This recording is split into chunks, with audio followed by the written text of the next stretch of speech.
Hello sa lahat. Meron lang po akong mahalagang paalala. Sana po ay inyong mapakinggang mabuti. Kung maaari po is sa mga nagbabalak na mga musta sa akin, mag-message sa akin ng kamusta, okay na po ako. I'm not totally okay, pero okay na po ako.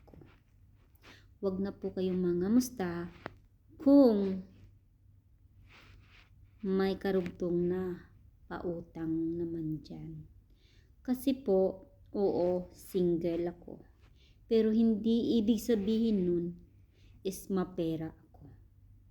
Isa lang po akong katulong dito na sumasahod ng tama lang.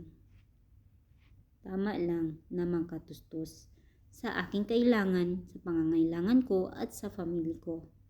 Kaya kung maaari, wag na po kayong mga musta.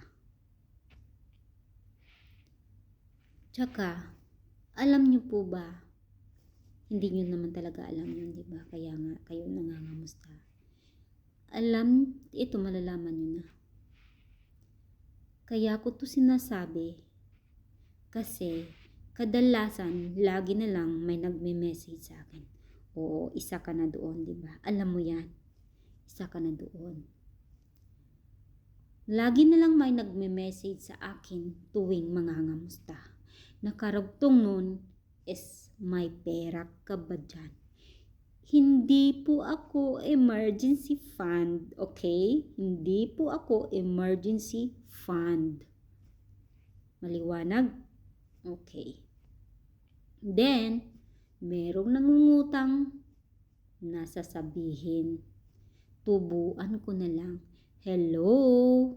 Kung gusto mo mangutang at tutubuan mo, dumiretso ka doon sa bangko. Hindi po ako nagtatrabaho sa bangko at hindi po akong may-ari ng bangko. Tsaka, wala po akong mapapautang. Isahan na lang nating sabihin, ayokong magkasamaan tayo ng loob, okay? Ayokong sumama yung loob mo at ayoko ring sumama ang loob ko. Alam niyo naman lahat yan, di ba? Na yung iba is mangungutang. Tapos, pag siningil mo na, masama ka na. Mag-aaway na kayo. Kaya pakiusap sa lahat, wag na po kayong mag-message sa akin ng kamusta. Okay? Kung ganun, alam niyo na kung ano ang ibig kong sabihin. Single ako, pero marami din akong responsibilidad sa buhay. Masahod ako, pero sakto lang, okay? Kaya pakiusap. Huwag na kayong mga musta. Kaya tumataas yung blood pressure ko. Kasi ikaw ba naman yung makakatanggap ng kamusta at karugtong nun is may pera ka ba dyan? Pautang naman. Hello?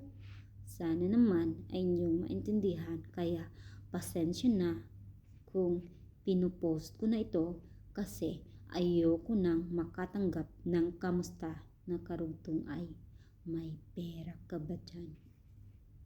So, yun lang po. Maraming salamat.